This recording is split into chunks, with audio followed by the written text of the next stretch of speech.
waiting on me. Fall on me now. Put all your blessings on me. I know that you're waiting on me. Show me how you about to please me. Back it on me, baby, tease me. Catch me, I'm up on your TV. Every time you start to miss me. Oh yeah, I know I'm on your mind. Oh yeah, I know I'm on your mind. Oh yeah, I know I'm on your mind. Oh yeah, oh yeah. Stuck with you, I'm locked with you tonight. Yeah, just touch down, I want all of your heart. Yeah, all up on me, want you all up on me. Your hips and waist, I don't need you to tell me. Show me how you about to please me. Back it on me, baby, tease me. Catch me, I'm up on your TV. Every time you start to miss me. Oh yeah, I know I'm on your mind. Oh yeah, I know I'm on your mind. Oh yeah, I know I'm on your mind. Oh yeah, oh yeah. Michael, like, I miss you so much. You've been gone for so long. Like, when am I gonna see you? Like, I miss you so much, Michael. I just want you to come back to me.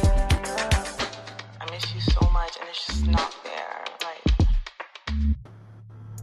you've been traveling from Lagos to London, and everybody else gets to see you but me.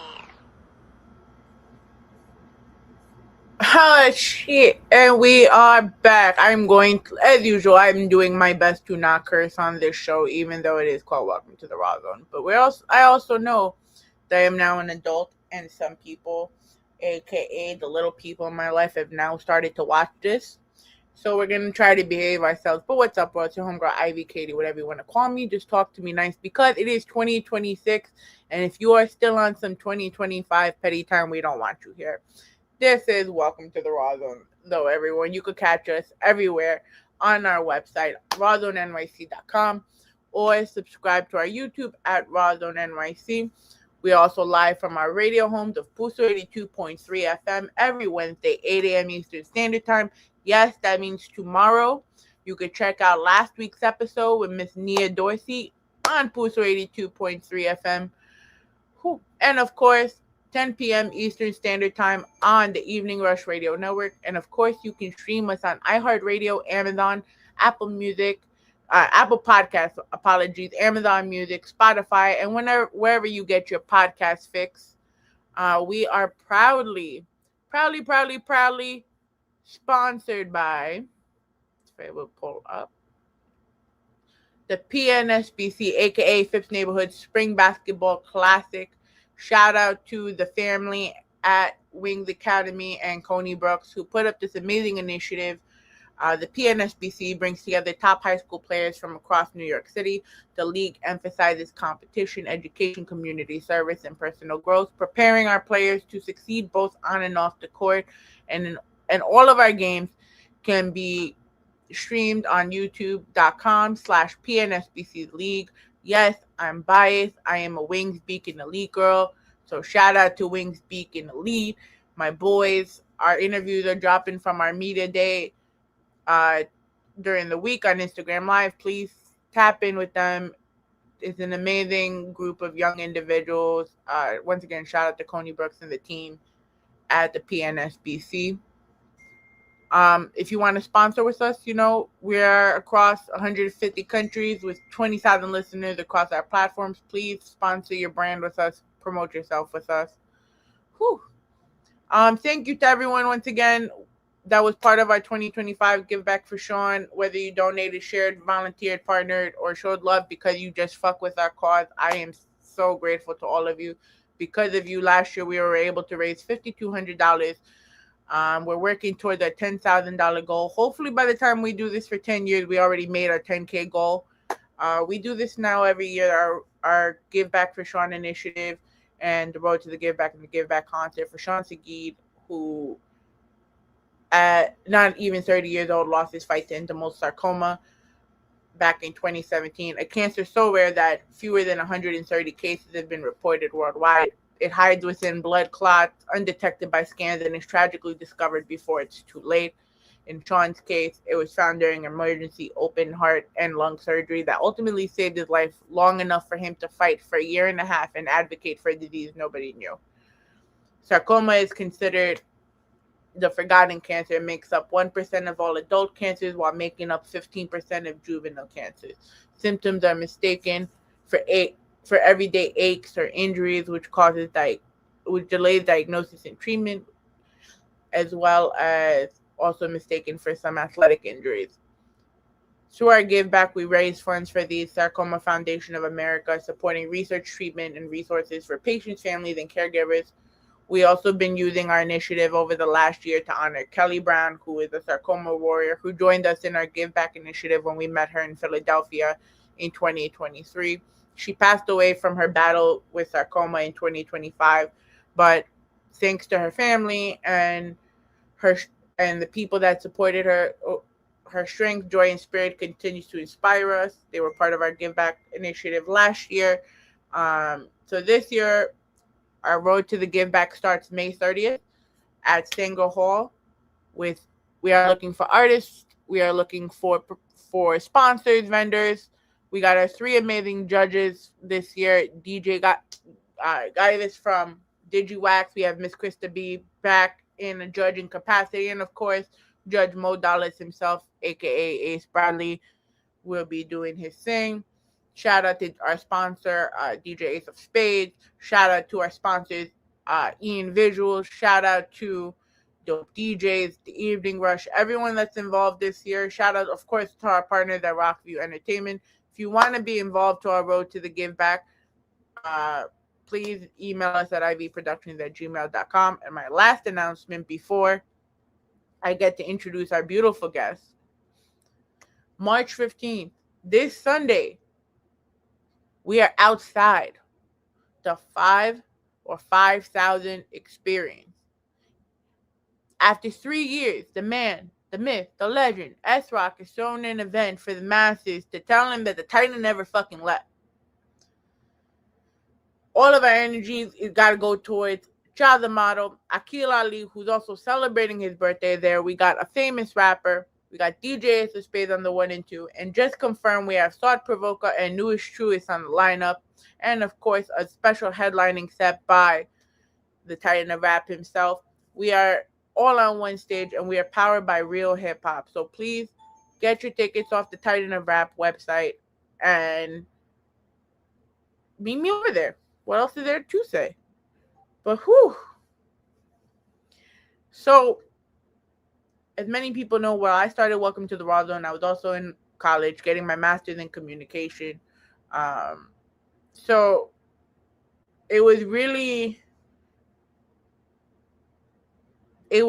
interesting to see something come across my desk where someone that actually studied real public relations, and it's not just I'm no disregards to the people that picked up public relations by just doing it, because I did that with photography. But there's also just a lot of people that don't know the technical aspects of PR while they say PR. So our guest today is actually, and I do my research, so shout out to LinkedIn and all these sites, right? But shout out to the College of St. Rose that put out this stellar kick-ass woman, right? See, you saw what I did there, guys? Yeah.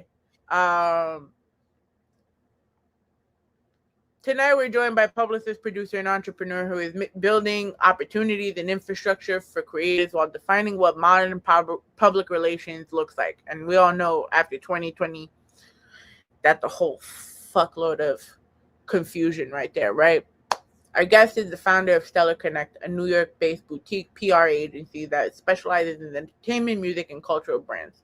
Through her work, she's collaborated with major platforms and companies including Amazon Music, Audiomack, Sony Music, EBN TV, Drop the Heat, and Bel Air, while helping artists and brands grow their visibility through strategic campaigns, influencer partnerships, and media rollouts.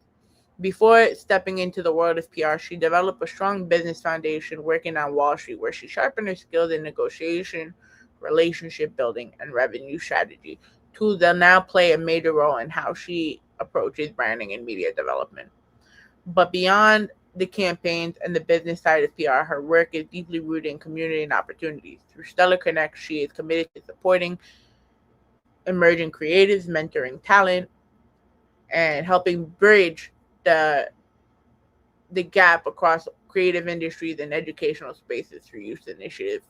Her mission is centered around growth and making future leaders. So tonight, I need everyone to get all their claps out because we got the one and only Stella in the building. Hi, Hello how's there. it going? I'm good. I am so happy you're here. Thanks for having me. No problem. So lo and behold, I was supposed to actually meet Stella back in November in person. Uh, Yes, so again, I am sorry about that. Life be lifing, and then yes, it does. yeah, it says forget what you want to do, but No, all the time. all the damn time. But I'm glad, I went on threads. I was like, I need some kick ass women to interview on Rawrrzone. And then you came across my desk. I was like, yes. Well, thank you for having me. I didn't know you studied communication as well, so that's awesome that you have that background. Yeah. So it's funny because I started off my whole career as a nightclub photographer, and then I built my photography business off that. But because I was doing so much media work in the sense of like promotions at the time Hmm. and like marketing for the nightclubs and this and that, I was like, and I ended up taking an internship with Angelique Lozada. Shout out to her. Nice. She's now based in Puerto Rico, so she's doing her thing over there. She gave me my first PR textbook. So I'm here reading it and I ended up doing it. And but I've seen so much, like, you know what I mean when I say like the PRs that say they're PRs, but they really just say they're PRs to go to the parties. Yes. So more socialite than PR. Yes, thank you. So when I actually do the research, I'm just like, oh my god, is that an actual breath of fresh air? Like she could tell, she knows what a real press release looks like. Yes. Which you don't see a lot of them sometimes working with music artists. You see like a variation of press releases and EPKs. And then or like the like I personally do like the email press releases instead of Hmm. the actual PDF unless they're requesting it. Um, and then I'll do like the little thing. But it's some people like I had a incident. I'm sending out a press release, and the guy is just asking for a drop, right? But me, I know in the drop, like, okay, he has to say the name of the Hmm. platform, this, that. He got mad because I asked properly for the full script and thought I was insulting him. Yes, that happens a lot. I think there's a lot of like miscommunication with creatives, especially when they just don't know certain things. Like we do the best we can with what we know. So I do feel like a big part of my job is honestly educating people or just going through like what is PR, and what is press releases, what are EPKs. So it's definitely a lot of teaching people along the process because it's new for people who are just not in that world. But now here's my thing, right? And maybe it's because, like, I was talking to my partner about it, and he even said it's also just the landscape of where we work, right? Urban Yes. hip hop. I'm not. Once again, I love my hip hop. Hip hop is what keeps me grounded, right? The artists here, the music. I wouldn't be doing what I do if it wasn't for them, right?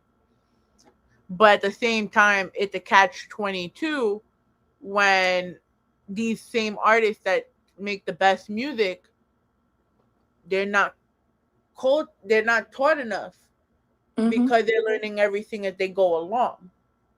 You 100%. That's know, actually something as to why I really like started Stellar Connect because I used to be a artist manager for drill artists. So really. I worked, Yes. I worked with my first artist was Shorty Reesley. Hmm.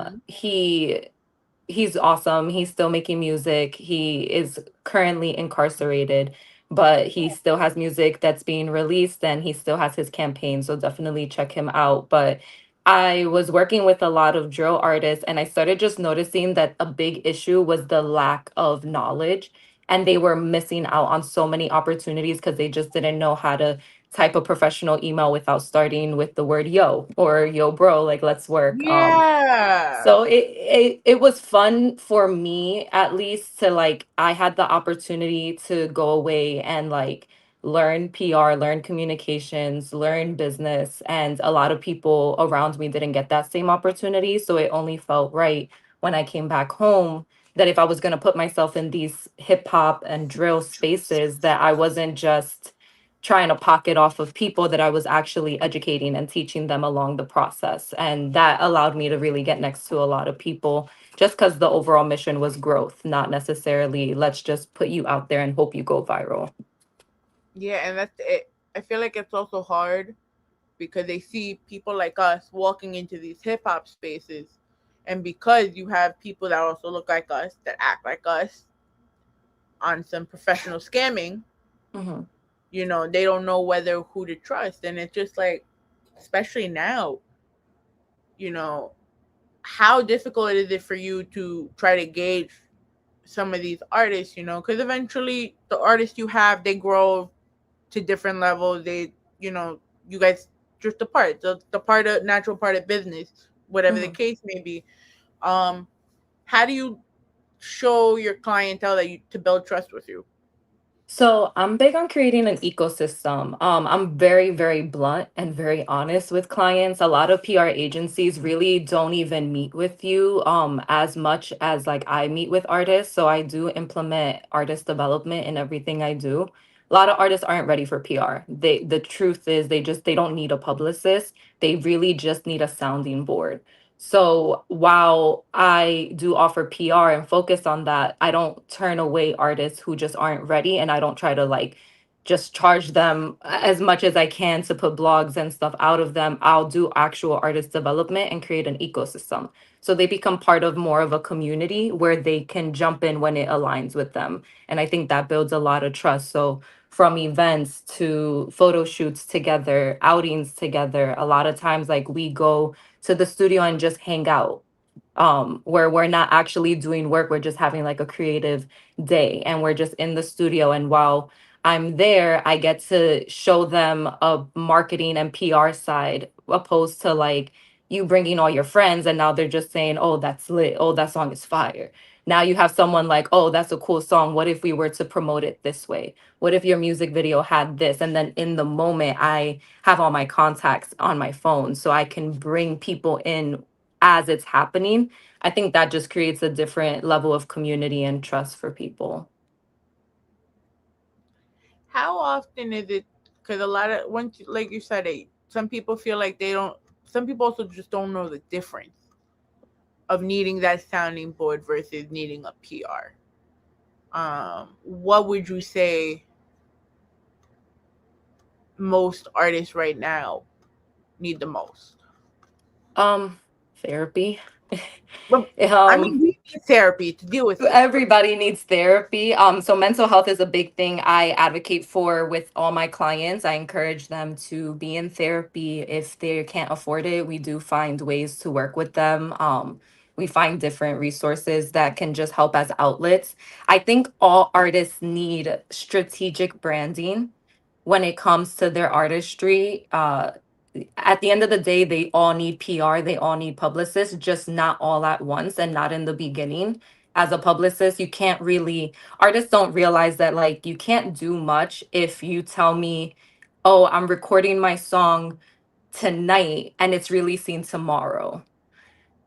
There's no cover art, no photo shoot, no materials, no EPK, no nothing, but I'm releasing my song tomorrow and I want a publicist. That type of setup throws artists off because they try to move so fast. So I think artists really need more strategic consultations where we plan and organize everything. And I like I said, I do mix everything with mental health. And I think that more people should do that in the creative space, because that's when your mind starts to flourish in such a unique way. You find more creative ways to pour into your craft, and you get this almost like light inside of you of energy when everything starts aligning, when your mental is good, when your creativity is good, and you have someone that's not only soundboarding with you but also supporting you. I think a lot of artists genuinely lack support in general. So when they find someone who really believes in their goals and where they're going to go, there's just this different energy inside of them. So what motivated you to do all of this? Well, so I did go to school for PR. Originally, I studied public relations and new media. So I wanted to originally do film. It's still a goal of mine. It's in the works, one thing at a time. I want to produce and direct. I'm Dominican, so my original goal was that I was going to be a Latina horror movie director, and really That introduce still that sounds space. really kick ass though. Thanks. Yeah, we'll get there in the future. I did have a job with NBC Studios, and it was simultaneous to while I was managing artists. And like on one hand, I had this cool job as a PA on set, and then I had this management job that didn't pay. But the music world was so glamorous compared to the movie world. Like when you're on set, there's no glamour. It's all fake. It's just a box that you walk around in, and all the magic really happens in editing. So you don't really get that same feeling from when you walk on stage with an artist, or you're at the DJ booth, or you're going from like interview to interview. And I was doing all of that as a manager. And I really was trying to find my footing with it. It was hard because like the music world was so new to me, but I met this girl who was just so fun. Like she was the epitome of fun. Like she walked in and commanded the room and knew what she wanted. And when we were talking, I was explaining everything I was doing with clients, and she was like, "Oh, you're a publicist, you do PR." But I was calling myself a manager. So when she said that, and she kind of started, like, me and her just started talking more, I was like, well, I went to school for PR, so it would make sense that I do PR. And I then once that all clicked for me, it sounds weird because you would assume you jump right into it, but once it all clicked, everything flowed. And seeing people genuinely achieve their goals and watching it go from like that strategy meeting to an actual event or a project, it's a Yeah. whole different feeling. So that really is what kept me motivated in it. Like you reminded me of the moment like I realized that PR was for me because I remember, like I said, I took the internship before I even went into grad school. Oh wow, Um, nice. I went to some event because I was a photographer at the time, and another person that had hired me for a magazine said, "Hey, do you want to go to this this?" It was a women in business type of event, so you kind of just network, whatever, try to get. I'm like, okay. The lady started talking. She's like, "Hey, let me come have this meeting with me. Maybe I could teach you something you don't know." She then took me to my first, after like a couple of months of doing the internship, she took me to my first red carpet. And it was a Nice. Latin Trends event where they had Gilberto Santa Rosa and they had like half of the Latina cast that was on Orange is the New Black. So I'm here geeking out, seeing all of these people I watch on TV like 6 months ago. I see the glamour part that wish I saw more in music. I No, saw it in absolutely. there, and I'm like, That's awesome. oh, No, yeah, that's awesome. And it really is those little moments that are like they feel like they're out of a show or movie. And it's crazy you said Orange is the New Black, because that was actually a similar experience for me. I was working with a client. I don't want to say like the names yeah, because you they're don't not have to. together anymore. But I was working with the client, and it was one of my first times really being in like recording studios. I was very new to everything. I had a manager at the time who was introducing me to a lot of potential clients and collaborators and people. He was really showing me a lot of the entertainment music industry. And when I walked into the room, one of the cast members from Orange is the New Black happened to be my client's girlfriend. And she was in the I room, and think I I just knew remember. who.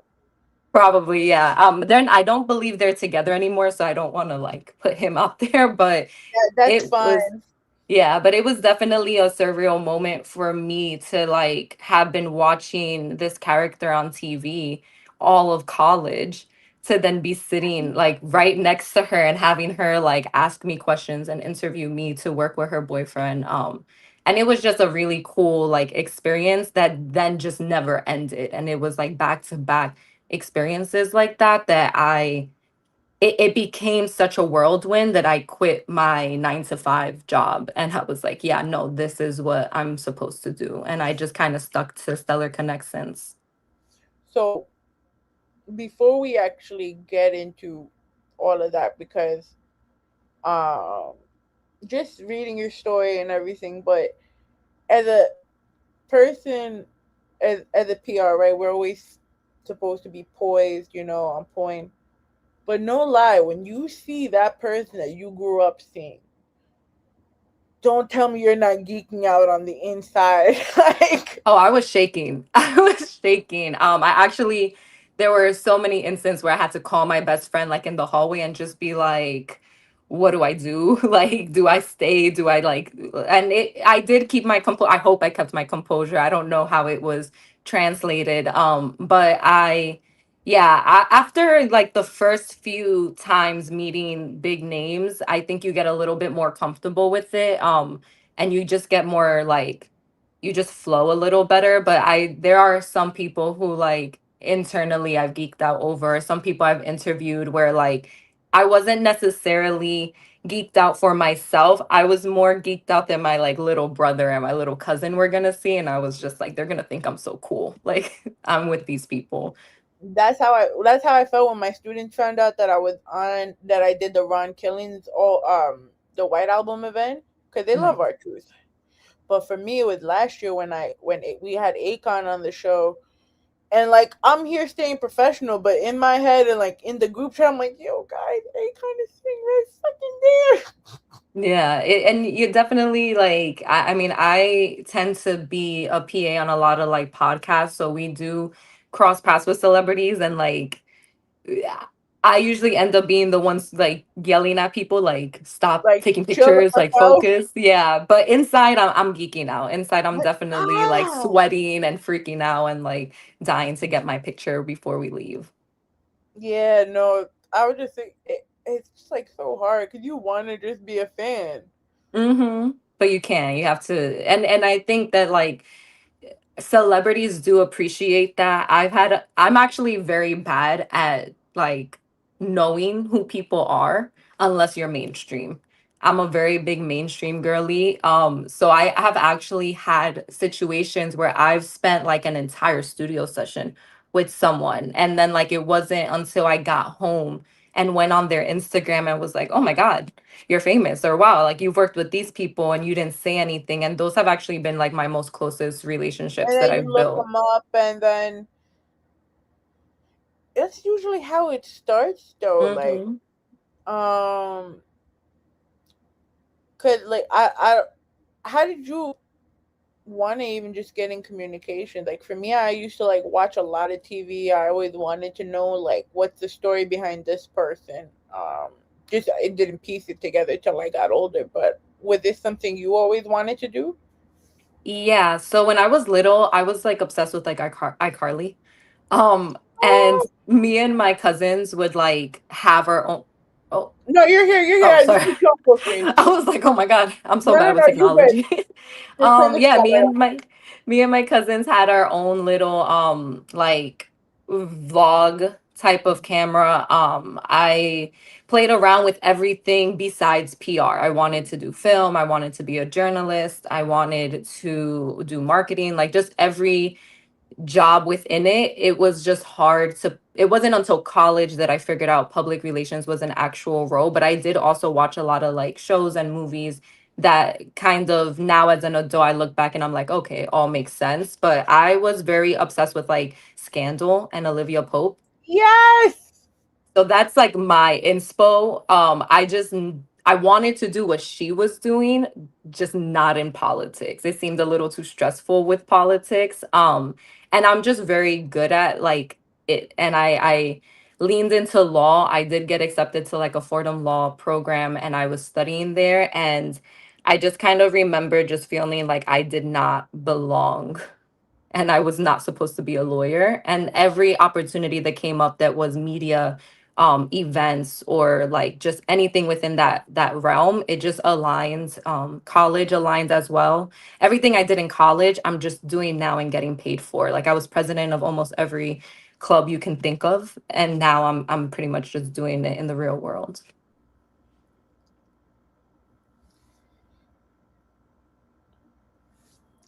So as PRs, we lead lives, right? We make personas. I definitely see Olivia Pope in your persona. Thank you, thank you. We're Uh, almost there. Not fully at her level, but almost there. I see you though saving the day. Like I see you as that person. Thanks. Um,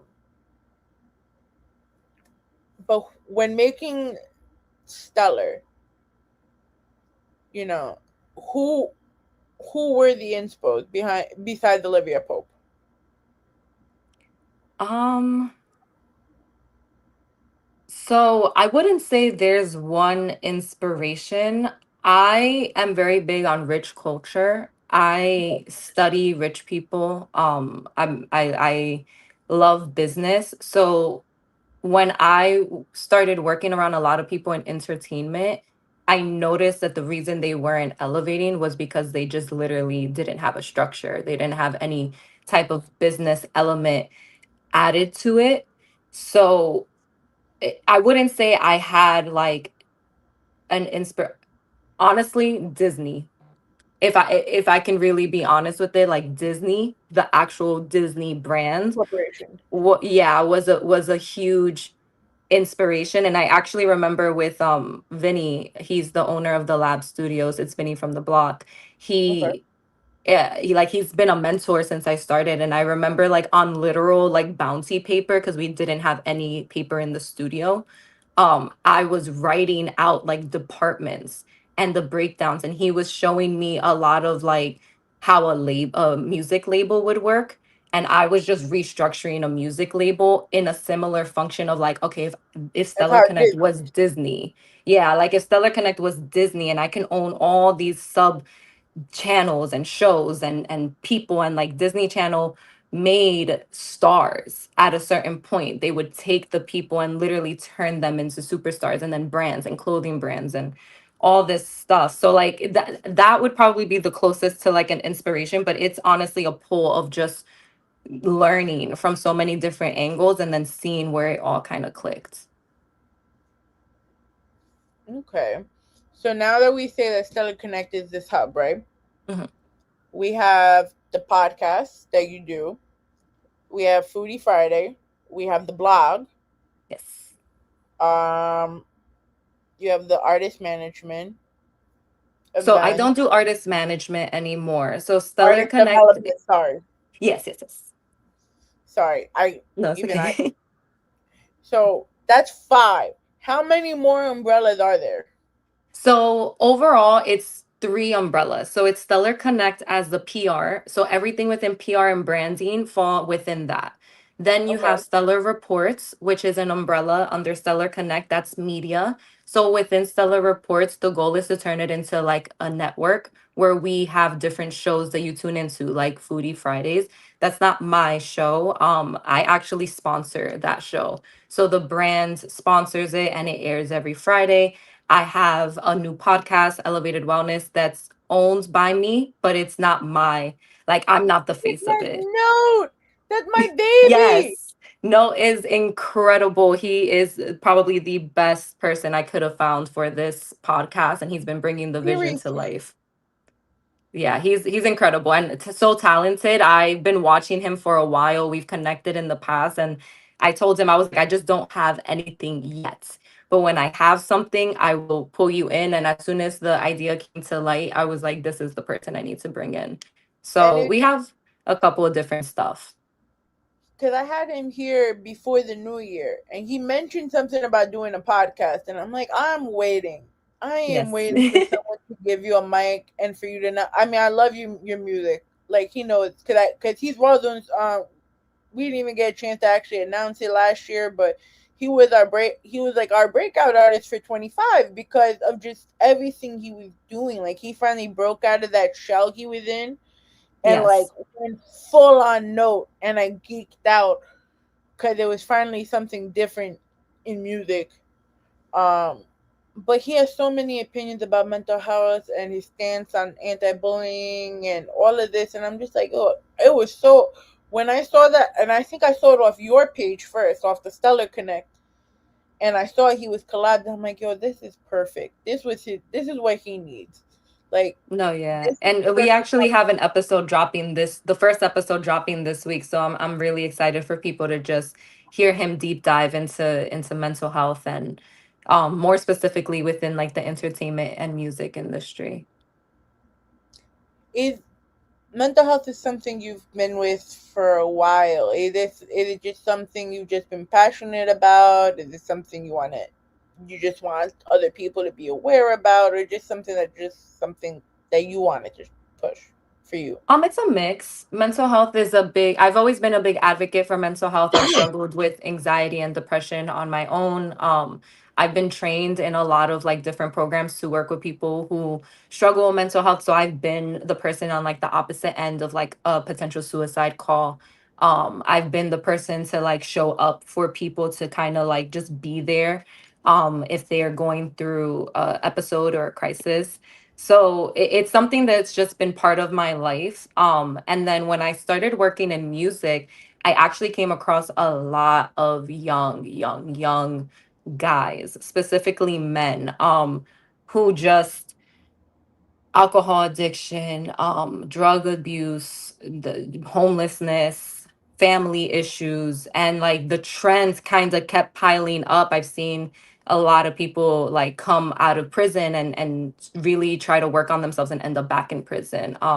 People who've lost so many opportunities because they just didn't have the support or they didn't know how to properly communicate, so anger comes out. Or like just an upbringing that really throws them into a path that's very hard to stray away from. Not impossible, but if it was easy, more people would be in better places. So, in working in music and entertainment, it felt almost like it felt like it was a requirement to incorporate mental health awareness into everything I do because this industry really thrives and survives off of people struggling. Like Juice World, for example. Like we loved his music. I was a really big fan, but there was so many cries for help. There were so many problems. And there's a lot of artists who I have had artists tell me like, I already know I'm going to die young. I'm done. So I just need a party until it's that time. It's sad, right? Because a lot of so people always say it's the women that are the stronger ones. They've endured more mentally, and I really feel like that's not the case. I feel like there's not enough light on men's mental health, especially in the industry, because you have the greats like Jason David Frank, who played Tommy on the Power Rangers. Um, he had a his battle with bipolar disorder, Hmm. and he ended his life. He left two kids. You have people like Chester Bennington. You have so many people, like even in soap operas. I was like looking at the statistics where Tyler Christopher passed away, Billy Miller, just because they were struggling and no one saw it. Yeah, 100%. And and I was just talking to someone about it today. My algorithm has always been primarily male. And most of the people I work with are men, and I've been in a lot of male oriented spaces. So I feel like because I was able to get a more inside look on the male world, I saw men in a just a different capacity. I think both men and women struggle tremendously with mental health. But statistically, there are just a lot more guys in the music industry. There's a lot more guys trying to be rappers, and that are studio rats.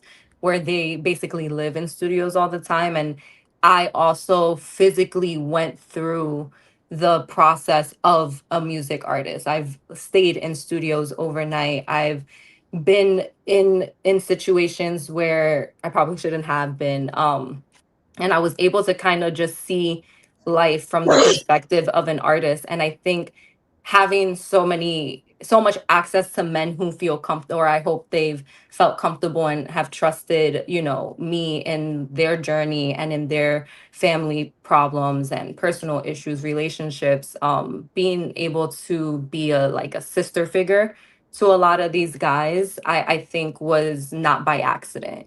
So I do try to find as many opportunities to bring men together.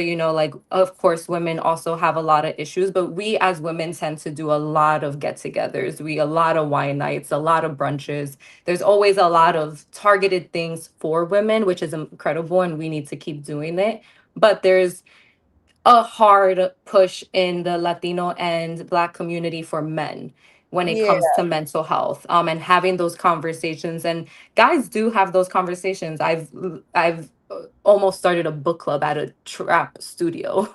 Um, and they recommended the book to me on what we should read together, and wanted to make music around that book. So like I think there's a stigma around like rappers and hip hop and drill, and working with drill artists specifically was a big eye opener, because now we have like sexy drill and people who just do drill and associate it with a beat. But drill music was always originated from sharing your story on going on drills.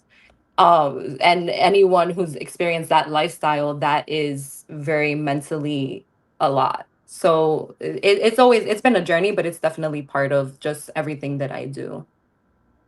In your opinion, when do you feel drill became dangerous? Because at one point, drill was just a new music trend. It was just like, okay, are you into drill? I'm like, maybe. Let me think about it. Let me listen a little more. And then it became something where it's like, okay, now people are hurting each other worse than it was back in the day. I think drill was always a dangerous genre per se. I mean, I don't think well, actually, let me fix that. Music is definitely dangerous because there's a lot of frequencies in it, especially like drill music. So there's a lower frequency in those type of beats. So it makes you angry when you hear it. It makes you want to fight. It makes you want to like be more aggressive when you're listening to drill music versus like classical music. Um, I think it became more of a public concern when it became mainstream. I think people who genuinely listen to real drill music, it's always been dangerous, because if you're listening to drill music, you're connecting to drill music, and or like drill music from before like the Cash Cobain era, like was literally people explaining these drills they went on. So the crowds of people, I mean, even some of the artists I worked with didn't allow me to come to certain outings. Like as the publicist, as the friend, as the person representing them, like I was never caught in certain events, performances, or get-togethers, because it was just a danger to be there. You can either I've been shot at events. Not like they were shooting at me, I just happened to No, be in of the course. crossfire. I've also had clients who are to this day still undergoing surgeries from bullet wounds and stuff. So I think drill music was always dangerous. I think it just became more public because of social media and this new era of like young kids that we have. It became so mainstream that now it's cool to be gangster. But people don't even know what being gangster means because they're going off of people who What aren't they see in the actually that. media. Yes. And I do believe the media is doing that on purpose, but conspiracies. See, and that's what I don't like either. Because like I said, I work with kids during the day. So when they're thinking, Miss Katie, this is cool. Oh, no. I was like, Miss Katie, this is cool. I'm like, no, it's not. Sit down. Stop this shit. You're in school. Like, you got a whole future ahead of you. What are you trying to do right now? Yeah, You know? it's rough. I mean, so my company does work with a couple of DOE vendors. So I actually just did a retreat with a couple of high school kids upstate, which was really fun. And I do little projects with them. They have a podcast they're launching, so we've been working on that.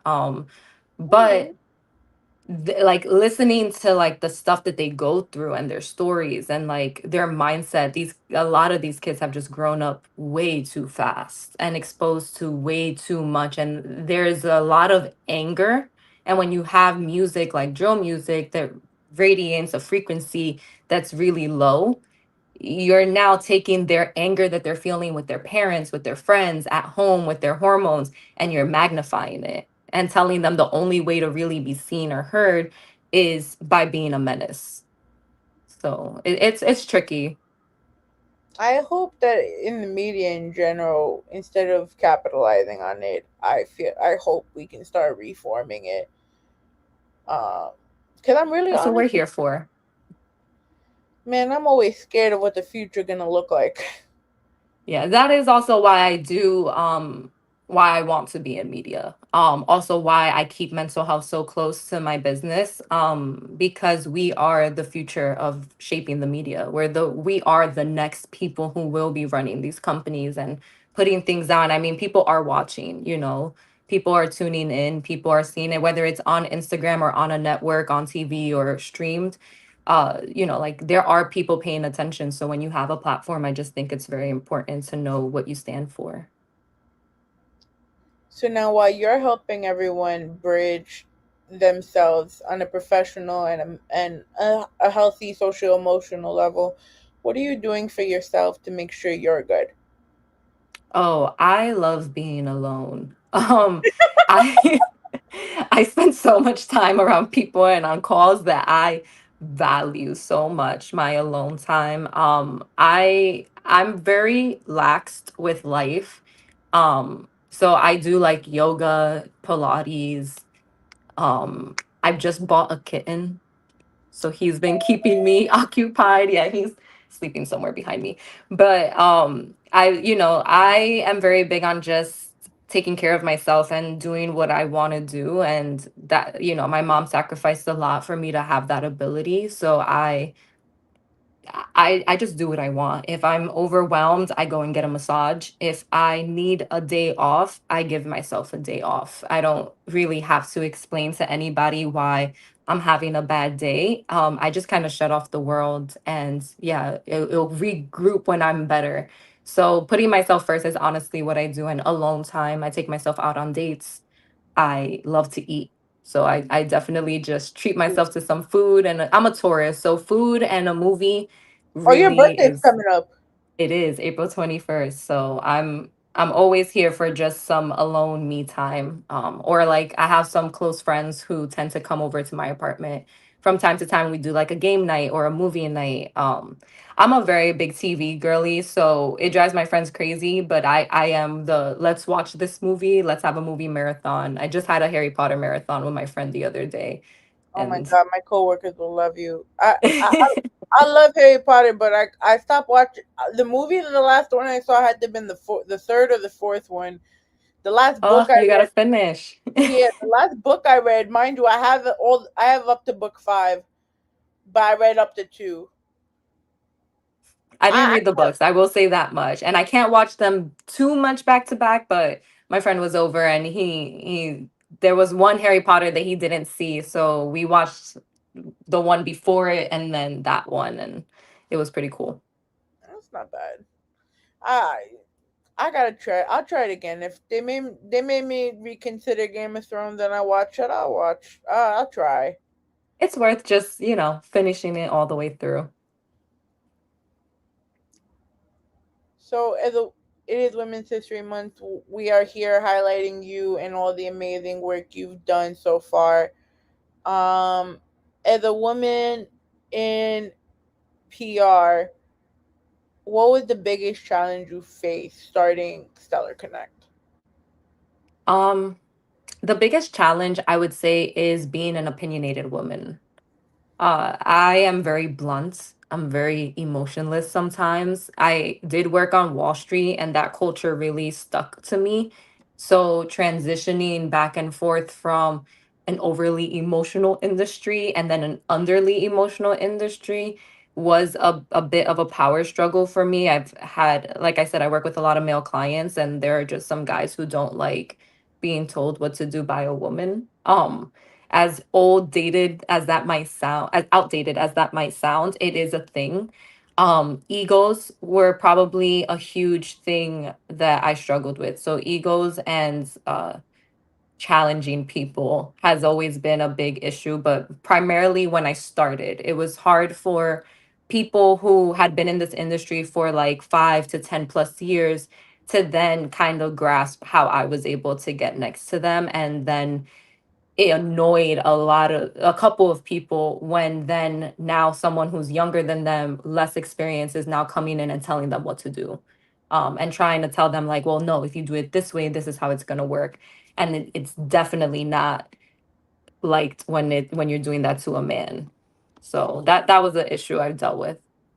Can you elaborate more, especially being that you did work on Wall Street and this kind of goes hand in hand with how you approach, since being that you were had to deal with those egos, how was your experience through there, through Wall Street, help shape the way you negotiate and you approach clients? Yeah, so I actually got my Wall Street position because they heard me on the call with a PR client. Um, I happened to just be working in the Trump building with someone, like literally the most randomest setup. I didn't have an actual job. I was not getting paid. My family was also so confused as to why I was working and not getting paid and spending money and going near broke. But I was talking to a client on the phone, and one of the guys in the office heard me and was like, "You should do sales." And literally the same day he trained me and he hired me. And I will say there was a lot less ego and emotions working on Wall Street. I had to also professionalize myself again. Like going into the entertainment industry, I had to unprofessionalize myself. I was very corporate when I started because I was coming straight out of college. And I had to kind of turn that off a bit. Then going back onto Wall Street, I had to turn it back on, but in a more aggressive way. So like I was an MCA broker. So I provided loans to small businesses. And I only got paid on commission. So there was just a more aggressive approach in talking to business owners versus when you're in the entertainment industry or working with brands on the PR side. I had to transition into being more compassionate and more understanding that people have lives and that things happen. When you're on Wall Street or in anything within finance, no one really cares. No one cares that you have a life. They don't care if you have a partner, if you have kids. They just need their money. So that's a bit of a difference in both of them. So like it leaks in. I've had times where I've talked to PR clients and they're complaining, and I have to hit them with the like, all right, that does not matter and this does not matter. This is what we need to get done. Let's cut the conversation. So it definitely helped on both ends. It's just a matter of reading the room and reading your client, knowing how to communicate with them. But yeah, that experience of just being more direct and less like Wall Street definitely allowed me to not be afraid to like be like, I don't want to listen to you talk. And like this meeting is unnecessary. And I have told managers and clients that like this is a very unnecessary meeting and it's wasting my time. So I'm going to hang up. Um, and you kind of just excuse yourself, but you have to like obviously know who you're talking to and engage. But when it comes to speaking to men, who have ego issues, it definitely becomes a contradiction when you're telling them what to do and that hits them on a personal note. I always, for it just, I feel like it's difficult for me sometimes because everyone, I'm not singling out no clients. I'm just saying in general, right? Everyone says they need something or they need to do this and they need to do that, right? But they also don't realize that the PR has a job. Hmm. And because you're going through this or you don't have this on time, like I'm sorry, like like how many times did you feel like you have to catch yourself in between like, okay, I get you. I'm sorry you're going through this, but dude, this is not my fucking problem. Like I mean, internally, yeah, I always kind of think I'm also very so a big thing I tell everyone is when you're working with people, especially in entertainment, it's not to disrespect anybody, of course, but you remember those books like Real Estate for Dummies? Yes. When you're teaching or working with anyone, you have to really treat them like PR for dummies. So I break things down. My biggest issue is I will send the most detailed email, the most detailed text message, and the most detailed reminder, and I'll still get asked the questions that were sent in all of these.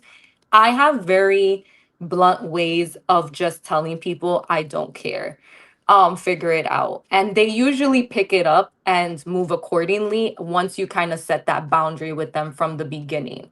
So like if someone asks me a question multiple times, when I've answered it through email and text, I just highlight the message or I copy and paste the message, or I'll say like, did you read what I sent you? Sometimes when you make people feel a little silly, it makes them wake up, because most people, and I am aware of it, which is also something that helps, is just like most people aren't paying attention. They don't read the full message you send. They usually glaze through it and then fill in the blanks in their head. They're usually filling, people like humans fill in the blanks as they go along. Most people don't even listen to a full conversation when you're talking to them. They just And pick up so certain effective is that? words.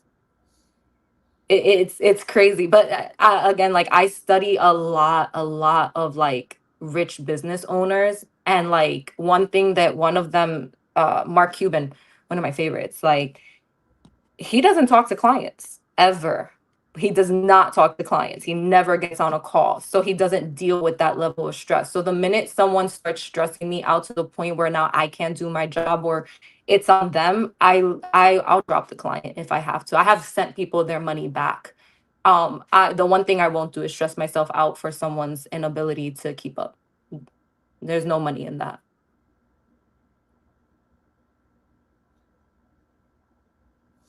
I respect that because sometimes I'll just be like, okay, I'll put up with it. I'll put up with it. Then there's For how sometimes long? I know, and then I'm here checking myself, like, okay, how long more are we gonna do this before I say something? It's like a relationship. How long would you stay in a toxic relationship before you walk away That is true. and stuff? Which is why a lot of business owners struggle, because most of us, me, would stay longer than we should in relationships. But it's the same business wise. I've had really toxic business relationships where like I held on for dear life. I held on for dear life with sinking ships. And one of my friends, he told me once, he was like, you're so loyal that you're willing to drown with the ship, but don't be the last person on that sinking ship. I also, So, but I also feel like as far as like longevity wise, right? When we grew up, I don't want to assume your age range or whatever, but I want to say you possibly are a 90s kid like me. 99. I just made it. God bless you. I did not expect that. Okay. I'm definitely way older than you. Um, I'm early 90s. Oh God. Um, It's okay. That's usually the case with everyone I'm around. I just but let you people see, believe I'm older. that's funny because back when I was your age, then that was the same thing for me. So it's kind of just weird where I just saw life kind of um but I feel like the era we grew up in, and you say you're Dominican, very Mhm. hardworking, deep rooted culture. Like I'm Greek, so my mother always taught me you're gonna have a job, you have to stay with it. Yes. So I feel like for us it's also that. It's not just how long are we gonna stay. It's like, okay, on the resume they told us the longer you stay, the better it looks. This is, you don't want to have a bad look. You don't want to have them say, oh, you did this, that, and the third, because it's going to look bad at a job, even though the climate now sucks. Yeah. Anyone can get a job any way possible, but Yeah, it's crazy. You don't even need school anymore. Makes me feel like I owed a lot of money for no reason. Um, I don't know. something my mom said to me that was great, because my grandma has more of that mentality of like get a job, get a really high paying job, and have kids, and I chose more of a like career driven path than the Redefine. women in my family. You know, Dominican family is a little questionable.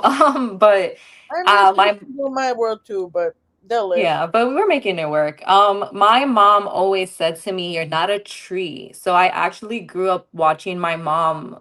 My mom had me at like 16, she was turning 17. So I really grew up with my mom, and I watched her go through that same mentality of like, or I went to school and I got this job. I'm supposed to see it through, and I have kids. I have a family. I have to take care of them. And she was so brave and kind of like, this job is disrespecting me so much.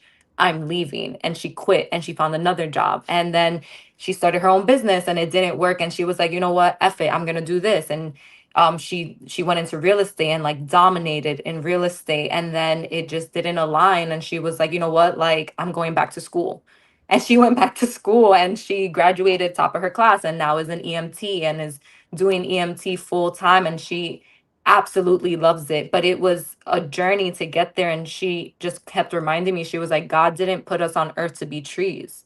We're not rooted into one thing. We're not supposed to just stay in one place. So do every job, do every activity, do literally everything you can do, because you're only here literally for this time that you have.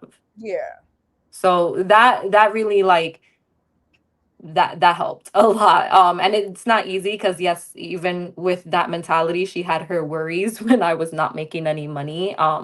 Same with like just the older generations of my family, they don't get it. Like PR is so new. And Yeah. trying to explain it in Spanish to people is very complicated, but they've gotten very supportive, and it aligns so much with what my family does. Like everyone in my family has their own business. Just all of the men in my family have their own business. I'm one of the like first girl women to really be like, you know what, I'm gonna do it without a man. That feels great, right? Like, really talk about it. Like, it feels great to be the only female that has, like, out of all the males.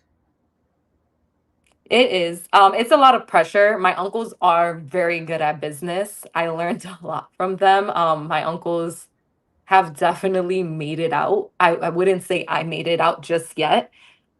But watching them really go from like working in an apartment building or working in at Domino's to now like running these huge businesses. One of my uncles is like he's one of the top owners at like one of the biggest real estate firms in New York. My other uncle runs his own luxury car service for celebrities.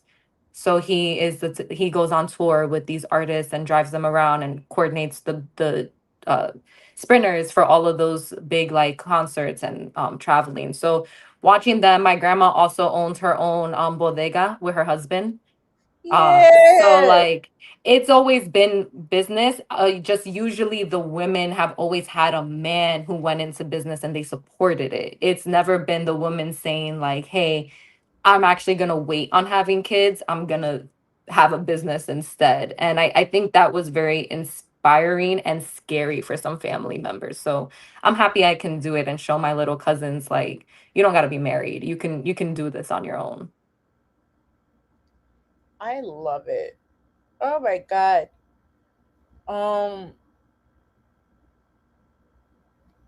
what are some things? Because we also, so shout out to Michael O. We played Yes. one of your artist songs, right? Um, you have, he's also, I'm assuming, not your only artist, because you have an artist that put out the Selfish Heart song. That is Michael O. He's not my That's only also artist. I have a couple of artists, but yeah, Michael is one of my main clients right now. I also work with Pastel. He's incredible. Starting to work a little bit more with No as well. I have a couple artists that are not on retainers just yet, but we've been working on a couple like little projects. So it always fluctuates depending on the month. for I got to creep on Michael O a little bit, and okay, now that I know that you've been working with him, like a lot of things are making sense right now. But what are what are some mistakes artists have made as far as coming to market themselves? That's a great question. So a lot of mistakes that artists make is one, buying likes, comments, followers, or streams. It's one thing to pay to be playlisted or to be considered for playlists or for ads to run, but paying directly for those things just doesn't help you longevity wise. You can get flagged from distribution companies and labels if you collaborate with an artist that is signed and you pay for the like streams, your song can get flagged and it can be taken down. It also looks really bad on Instagram when you buy followers and then the engagement doesn't add up. That's been an issue I've had with some clients before they got to me, where they had purchased like followers or engagement. You become very like, you can tell right away. I think most people who are on Instagram can kind of just tell if you paid for some stuff. Yeah. So that's a huge mistake I think a lot of artists make. I think another mistake that it's not talked about is that artists don't actually sit and think about what they're doing. Um, like my first thing when I work with anybody is, what is your goal? And a lot of times they don't actually have an answer.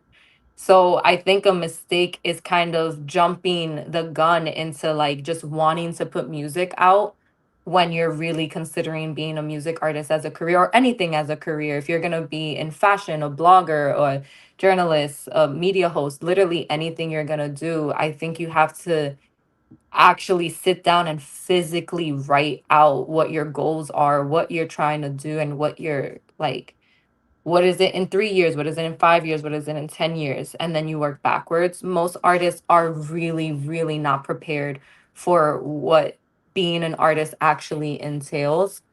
And then the like last mistake I would just throw in there is thinking that being an artist is a get rich opportunity. I think if you think artistry is your ticket out of the hood or out of your current situation or going to make you financially free and you're going to retire by 30 or less than 30. I've heard people say I want to retire by 26. It just it's such an unrealistic goal that I think that throws artists for a loop when they get hit with the actual reality of how much work it takes to be an artist. You said on the side you're working on an educational program to help artists. What initiatives are you looking to touch on?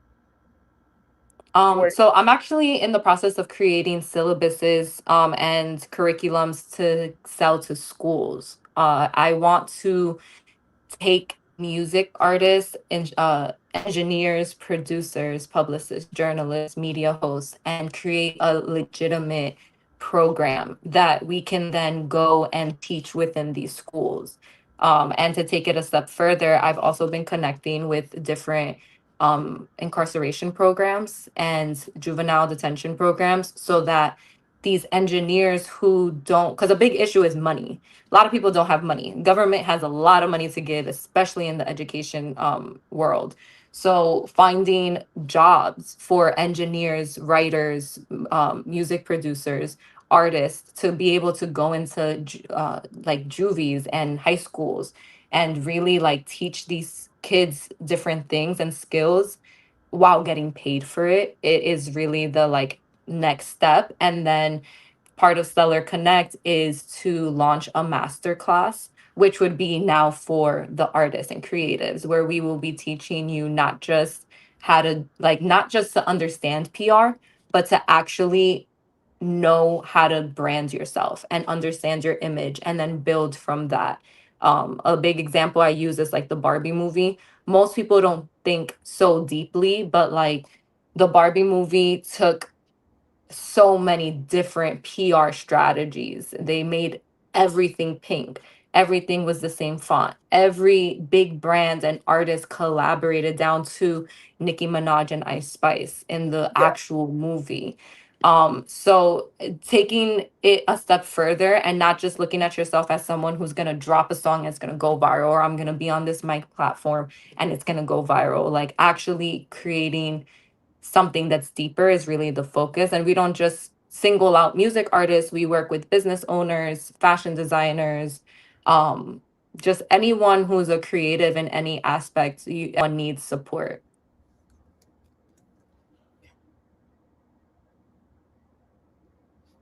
In today's social media driven world, how important is it for us to have influencer partnerships and digital campaigns? Very important. I think everyone needs to be digital. This is not an era for people to not be collaborating or doing like lacking anything on the digital side of marketing. So yeah, I think it's extremely important. I think there's no excuse anymore to succeed. And that I think creates an intense level of pressure for people because there's just so much you can do. But now the world is positioned to show you who's going to win and who's going to fall off. And falling off is not a bad thing. Sometimes just there's different paths for people, but we have everything at our fingertips, down to chat GPT. There is, no excuse to not know how to send an email, to not pitch to people, to not digitally market yourself, to not run an actual campaign, or to not just Google the answer to certain things. And everything is so accessible now. So I think it's super important to be really collaborative and inside of the digital marketing world. Do you feel like it's ignorance if they don't, or like what do you feel like separates the artists who are making it through this now versus the ones that haven't? I don't think it's ignorance. I mean, of course there's some people who are ignorant. But I don't think as a whole it's ignorance. I think it's a mix of fear.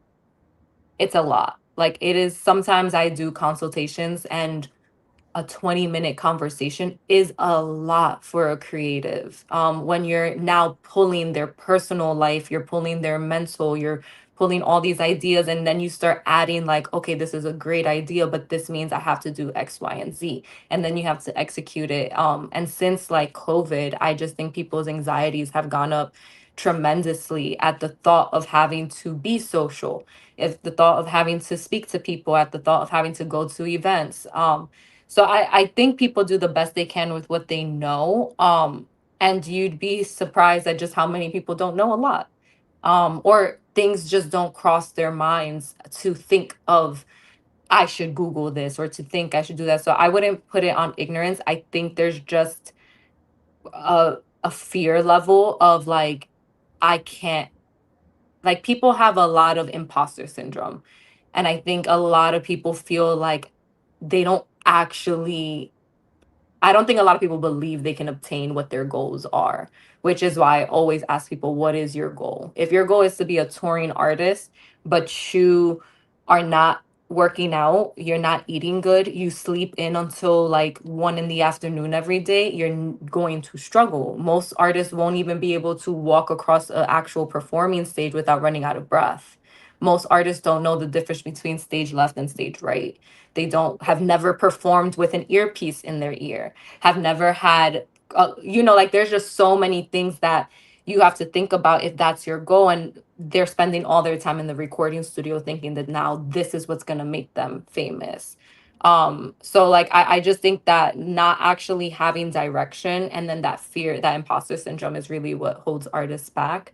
I don't think it's overall ignorance. I think once you open that door for them, if they then choose to not go through it, you can kind of figure out from there where they stand. But if everyone had the ability to do it, then no one would need to hire me. So it's okay for people not to have it fully flushed out. And it's my job to not make people feel not up to par because they just don't know something. I think it's my job to really just guide them on that journey. And you can tell within the first few conversations if they're really going to make it. Usually I can tell if they're going to fall off as an artist. You can tell if they're going to lean towards their 9 to 5 a little bit more. Or if they're just going to be people who put out random songs every so often and never really blow up.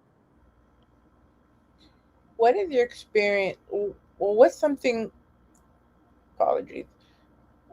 From your time in Amazon Music, Audio Mac, and Sony, what can you take from your experience there that you apply to working with your current artist?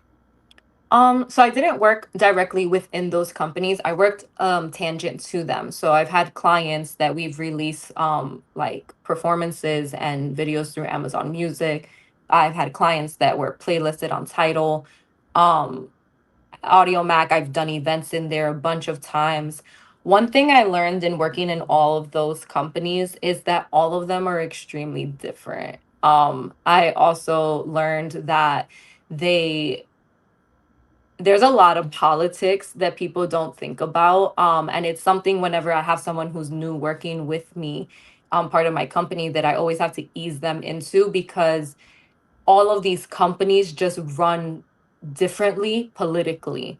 So I've had multiple clients, let's say for example working with AudioMac, how I approach AudioMac has to be so sensitive and very tailored, because you have clients that are just in different levels. Some clients are in with the actual team that's running the company and running the marketing, and some clients are just renting out the space. So you have to, something that was really big was just learning how to properly navigate in communication with these different brands, and then seeing what they actually require from people. You see that some of them require a lot of press material versus others that are cool with just an Instagram link. You see where they're more focused on. I've worked with like Belair, which was so great, and their hospitality was amazing, but they were very strict in when we were filming how things should be, and rightfully so, so that there was a flow with our podcast, which then I took on to other podcasts, or when we went to different locations, that same structure and flow of how we moved.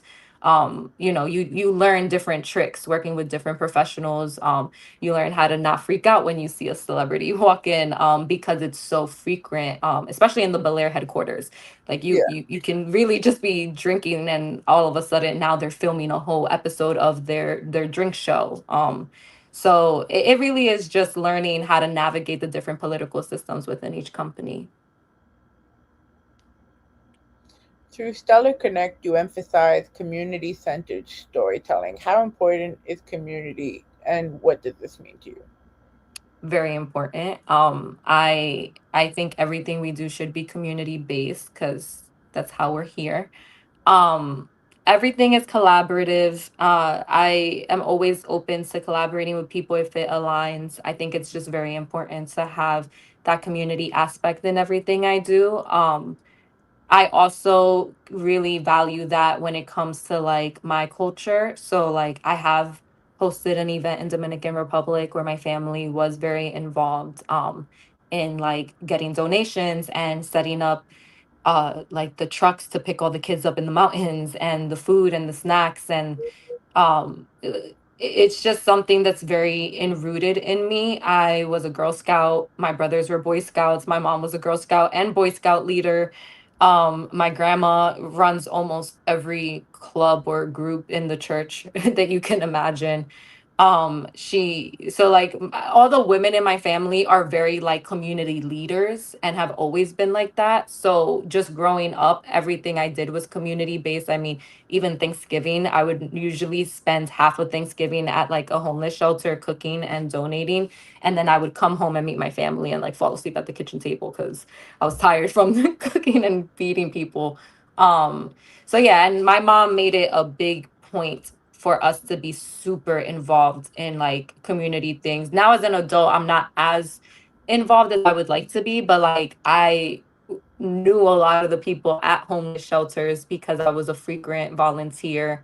I've volunteered at Columbia University for like events. And yeah, in college, same thing. In high school, I was very community based. So in my business, I just think that that's important to keep rooted in there. And there's just a very different feel when you create an event that's less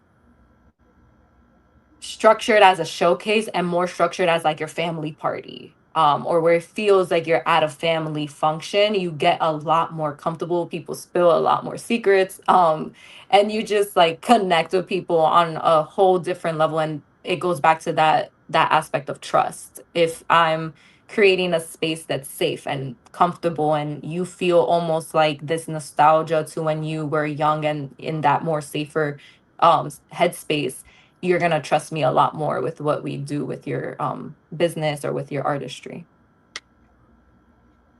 When it's all said and done, and it is a long, long time from now, but what legacy do you want to leave behind?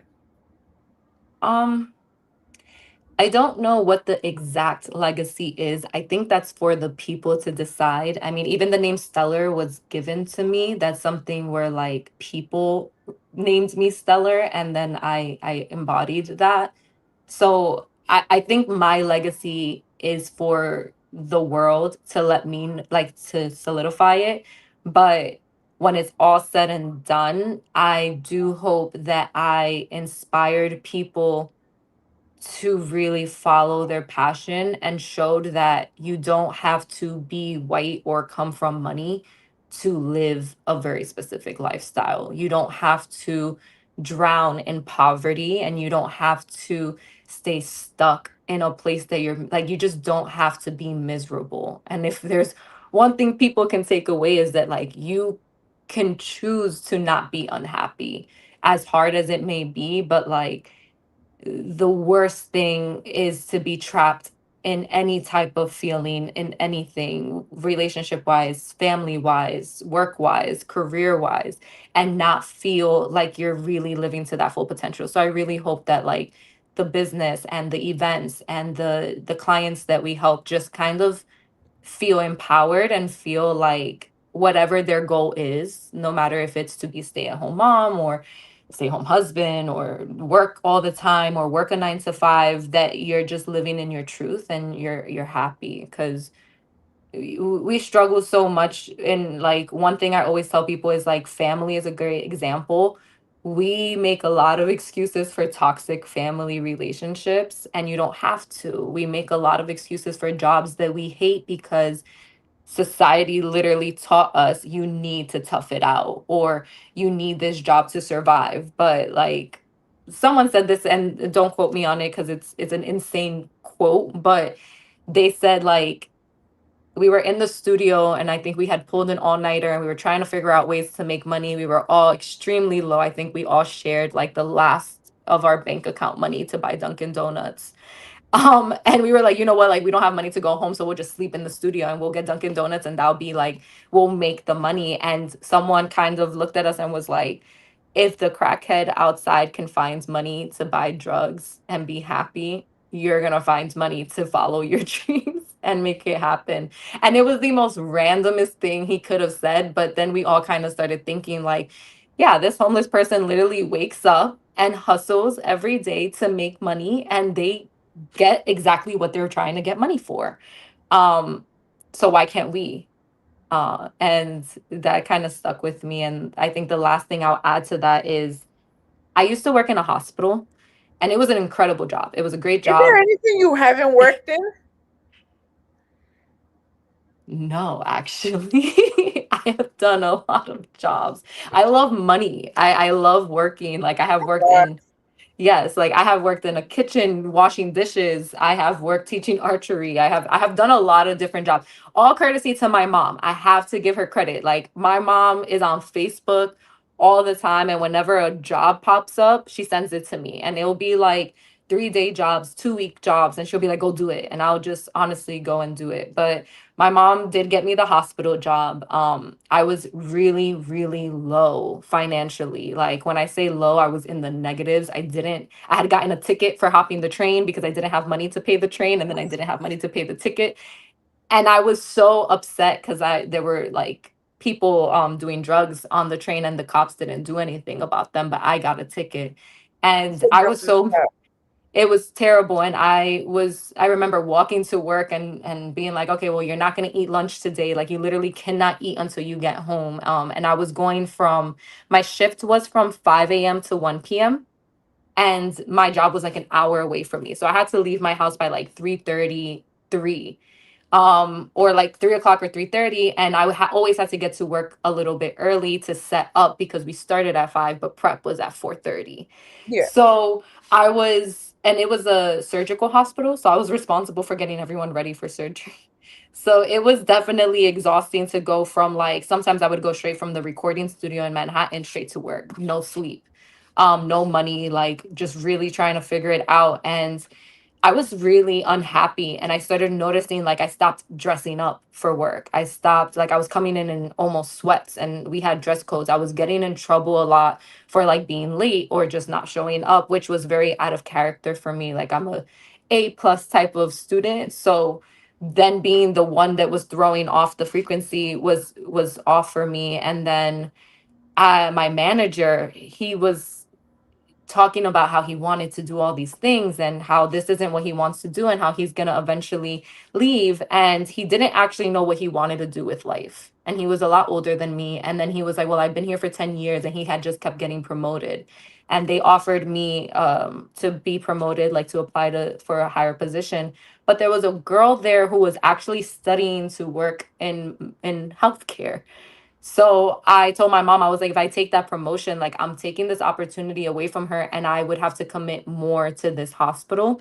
So I quit. Um, it was just not for me. And the people who worked there knew I was gonna quit. Actually, a couple people quit right after me. So I don't know if I'm responsible for that or not, but I did talk up a lot about following your dreams and, don't die Yeah. here, don't be miserable. And three people quit with me. But hopefully not related to me, but I did quit the job.